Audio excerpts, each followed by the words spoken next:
दोस्तों, रूस और यूक्रेन के बीच युद्ध के 1366 दिन हो गए हैं, यानी 3 साल 8 महीने और 20 दिन, जबकि सीज फायर यानी युद्ध बंदी के 43 दिन हो गए हैं हमास और इजराइल के बीच में। अभी मैं अपने ड्राइंग रूम में बैठा हूं और कोई भी बैकग्राउंड वीडियो नहीं ला रहा हूं, ना ही मैं खुद सामने आ रहा हूं। तो जहां तक युद्धबंदी की बात है इजराइल और हमास के बीच में, तथा उसके काफ़ी पहले इजराइल और हिजबुल्लाह के बीच में, तो तकरीबन एक तरफा युद्ध विराम है। इजराइल अपनी मर्जी से जब चाहे जहां भी चाहे, चाहे वह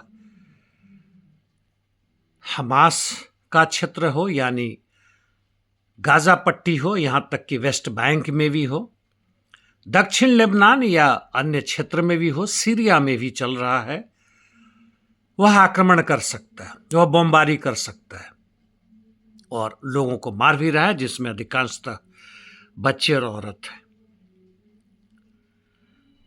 आज हम देखते हैं कि यूक्रेन और रूस के बीच क्या चल रहा है।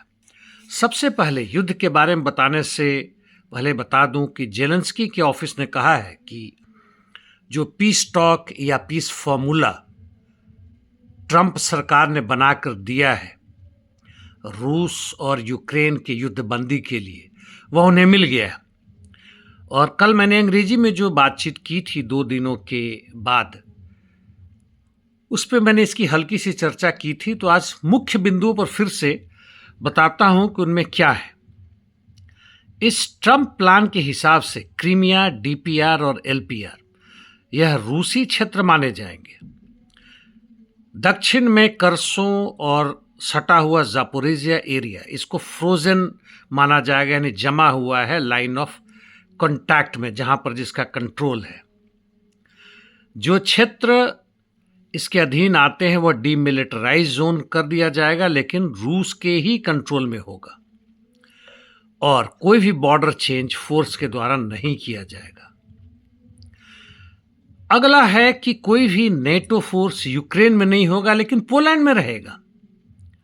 मोल्दोवा और अन्य क्षेत्रों की बातें नहीं की गई, मतलब वहां भी नेटो का प्रवेश होगा। यानी गोर्बचोव के समय में जो मौखिक समझ थी कि यूएसएसआर टूटने के बाद से नेटो पूर्व की तरफ नहीं बढ़ेगा, उसको धत्ता बता दिया जाएगा। साथ साथ एक वर्किंग ग्रुप बनेगा यूक्रेन, रशिया और नेटो के बीच में, जो इन सब के ऊपर ध्यान रखेगा। और रूस के तरफ से नॉन एग्रेशन पॉलिसी की घोषणा की जाएगी, यूक्रेन ही नहीं यूरोप के भी पक्ष में। यूएस और यूरोप एक बहुत बड़े इन्वेस्टमेंट करेंगे, यह महत्वपूर्ण मुद्दा है यूक्रेन में। रूस का जो फ्रोजन एसेट्स है पूरे यूरोप में, यूरोपियन यूनियन खासकर अमेरिका में, उसका $100 बिलियन, वह इस इन्वेस्टमेंट के लिए यानी तथाकथित रूप से यूक्रेन के पुनर्स्थापना के लिए किया जाएगा। यह 100 बिलियन वहां से जाएगा। साथ साथ यूरोप भी उसमें 100 बिलियन जोड़ेगा अपनी तरफ से, और जापोरिजिया पावर प्लांट का 50% बिजली वह यूक्रेन को जाएगा। और इस सब में जितना प्रॉफिट होगा, जी हां, यह केवल रीइस्टैब्लिशमेंट के लिए नहीं है, यूक्रेन को फिर से आबाद करने के लिए उसका जो मुनाफा होगा उसका 50% अमेरिका को जाएगा। आप अमेरिकी साम्राज्यवाद की चाल को यहां समझ सकते हैं। खैर, अब आते हैं युद्ध क्षेत्र की स्थिति के बारे में। जहां तक दक्षिण में है जापोरिजिया क्षेत्र में, रूसी सैनिक प्राइमोर्स्क और स्टेपनोहिर्स्क क्षेत्र में धीमे धीमे आगे बढ़ रहे हैं और हाइचूर नदी के पास पहुंच चुके हैं। जहां तक हुलियाई पोल क्षेत्र की बात है, यानी ओरिखो से सटा हुआ, वह भी अब खतरे में पहुंच गया है वेजेली के ऊपर कब्जा करने के बाद से। निप्रोपेट्रोवस क्षेत्र में भी रूसी सैनिक धीमे धीमे लेकिन लगातार बढ़ रहे हैं जापोरिजिया की तरफ से और पुक्रोवा से सटे हुए क्षेत्र की तरफ से भी, यानी नोवोपावलिवका की तरफ से। अब आते हैं पुक्रोवस्क मिर्नोग्राद में। यहाँ पे स्थिति स्पष्ट होने के बावजूद भी कुछ संदेह रहता है। यदि केवल पुक्रोवस्क सिटी की बात करें तो उसमें 70% से ज़्यादा, जैसे मैंने पहले भी कहा था, जगहों पे यानी अर्बन क्षेत्र में कब्जा है। लेकिन पूरा को मिलाकर कहें पुक्रोवस्क मिर्नोग्राद तो केवल 70% कब्जा है। रूसी सैनिक अब इस क्षेत्र के यानी पुक्रोवस्क क्षेत्र के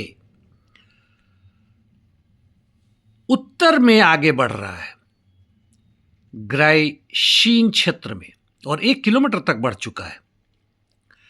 उन्होंने शाखातार्स्की पर पूरी तरह कब्जा कर लिया है, जबकि जहां तक मिर्नोग्राद की बात है वह पूर्व से उसकी तरफ आगे बढ़ रहे हैं। इस पूरे क्षेत्र को तकरीबन उन्होंने घेर सा लिया है, केवल उत्तर उत्तर पश्चिम में छोटा सा क्षेत्र बचा हुआ है। यहां तक कि रोडिन्स्की पर कंट्रोल इनका है, उसके कंट्रोल जोन को भी वो और एक्सपैंड कर रहे हैं, बड़ा कर रहे हैं, तथा यहाँ से हाईवे 20515 की तरफ आगे बढ़ रहे हैं। इस पर कब्जा होने का मतलब यह है कि यहाँ से वह आगे अब निप्रोपेट्रोवस्क की तरफ भी बढ़ सकेंगे।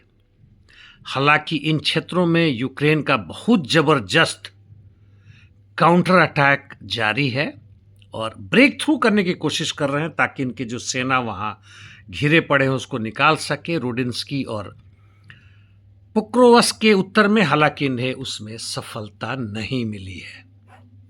टोरेस चासिव यार की जहाँ तक बात है, कॉन्स्टेंटिनोवका की तरफ ये लगातार बढ़ रहे हैं। सिवर्स्क में भी यह सिटी की तरफ पूर्व तथा दक्षिण पूर्व से आगे बढ़ रहे हैं। उत्तर से भी इनका लगातार ऑफेंसिव ऑपरेशन जारी है। अब नॉर्थ ईस्ट यूक्रेन में आते हैं। लाइमान क्षेत्र में रूसी सैनिकों को बहुत सफलता मिल रही है। वह कोमू या कोम्यूनलनी माइक्रो डिस्ट्रिक्ट जो लिमान का हिस्सा है उसके अंदर प्रवेश कर चुके हैं। उन्होंने लाइमान के क्षेत्र में दूसरी तरफ से मास्लिकोवका पर भी कब्जा कर लिया है तथा आगे बढ़ रहे हैं स्टावकी और नोवोसेलिवका की तरफ। स्वातो क्षेत्र में काफ़ी समय के बाद से रूसी सैनिक बुरोस्काया और अंद्रिवका में कंट्रोल जोन जो इनका है उसको और बड़ा कर रहे हैं तथा नोवोप्लातिवका में भी आगे बढ़े हैं। कुपियांस्क की जहाँ तक बात है, रूस के डिफेंस मिनिस्टर ने कहा कि कुपियांस्क को ये लिबरेट कर चुके हैं, यानी उस पर ये इनका कब्जा हो चुका है।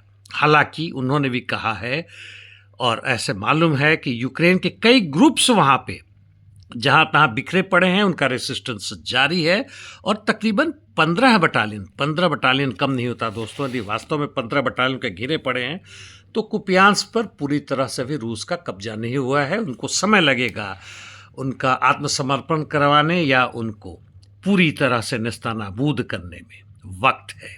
कुर्स्क सूमी में बाई लाज पोजिशनल बैटल जारी है।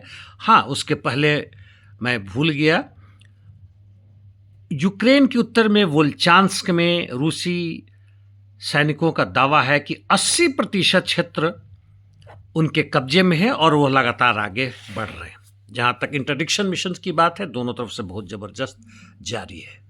आज मैं सीरिया और सूडान के गृह युद्ध के बारे में कोई ज़्यादा बातें नहीं करूँगा, ना ही DRC के बारे में, और इसलिए इसी पे बंद करता हूँ। धन्यवाद दोस्तों।